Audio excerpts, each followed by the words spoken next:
Hello বন্ধুরা, welcome to my new blog. আমি পাপিয়া চলে এসেছি আবার একটা নতুন ভিডিও নিয়ে। আজ লক্ষ্মী পুজো, প্রত্যেককে জানাই লক্ষ্মী পুজোর অনেক অনেক শুভেচ্ছা।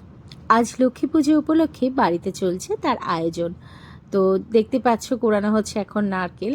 প্রত্যেক বছরই এইভাবে লক্ষ্মী পুজো উপলক্ষে নারকেল নাড়ু এগুলো বানানো হয়। তবে এবছর একটুখানি পরিমাপটা কম, কারণ মায়েরও শরীর খুব একটা বেশি ভালো নয়, আমারও শরীরটা খারাপ, তাই একটু অল্পের মধ্যে দিয়েও, যতই হোক মা লক্ষ্মী পুজো বলে কথা, তো অল্পের মধ্যে দিয়ে একটু আয়োজন করছি আর কি। তো তাই গোটা 7-8টা নারকেলের নাড়ু এবার করা হবে। তো এই তার পরিকল্পনা চলছে আর কি। নারকেল কোড়ানো হচ্ছে এবং তারপরে তৈরি করা হবে নারকেল নাড়ু। তো নাড়ু করার জন্য নারকেল মোটামুটি কোড়ানো কমপ্লিট হয়ে গেছে। এবার একটা পাত্রের মধ্যে নারকেলগুলোকে তুলে রাখা হচ্ছে।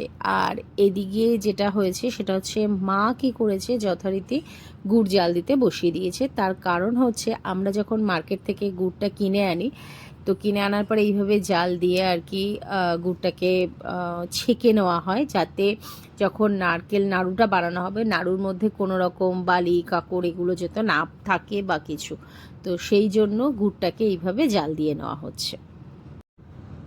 তো যতক্ষণ গুড় জাল দেওয়া হচ্ছে, আমি ঠিক করলাম ততক্ষণ সেই ফাঁকে আমি একটা কাজ করি, মা লক্ষ্মীকে একটুখানি বস্ত্র এগুলো দিয়ে সাজিয়ে ফেলি। তো আমার হাতে দেখতেই পাচ্ছ তোমরা মা লক্ষ্মীর মূর্তি রয়েছে। তো অ্যাকচুয়ালি আমার হাতে যে মূর্তিটা রয়েছে এটা পাথরের মূর্তি। আজ থেকে বেশ কয়েক বছর আগে আমরা গেছিলাম ঘুরতে রাজগীরে। তো আগে আমাদের বাড়িতে মাটির মূর্তিতেই পুজো করা হতো, লক্ষ্মী মূর্তি কিনে আনা হতো এবং তখন পুজো হতো সেটাতে।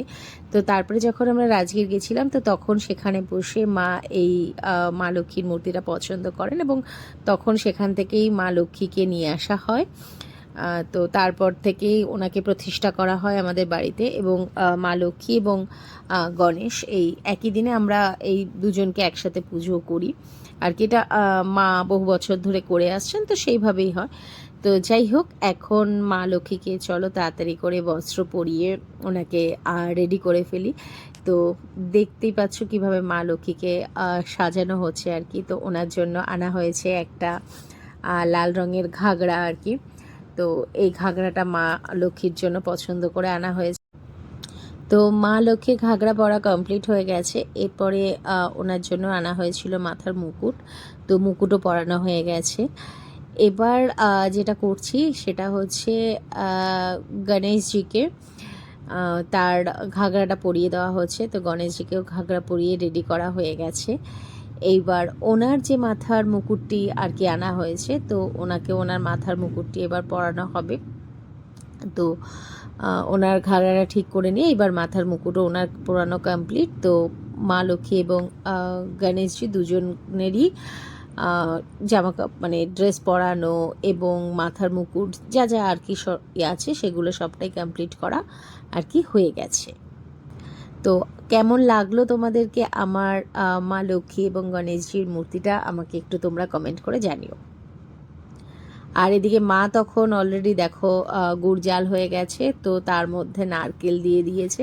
তো মা আমাকে বললেন, একটু ডাক দিলেন যে মায়ের ওই দিকটাতে একটু গিয়ে হেল্প করতে, কারণ আমার এই দিকটাও হয়ে গেছিলো তাই।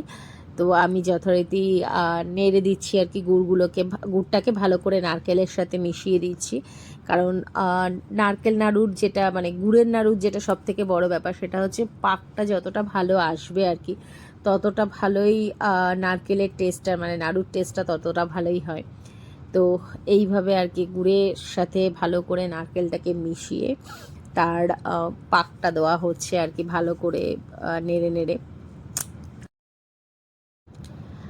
সত্যি কথা বলতে দেখো কীভাবে নারকেল নাড়ুতে পাক দিতে হয়, কতটা পাক দেওয়া দরকার বা কিছু, এগুলো সবটাই কিন্তু আমার মায়ের কাছ থেকে শেখা।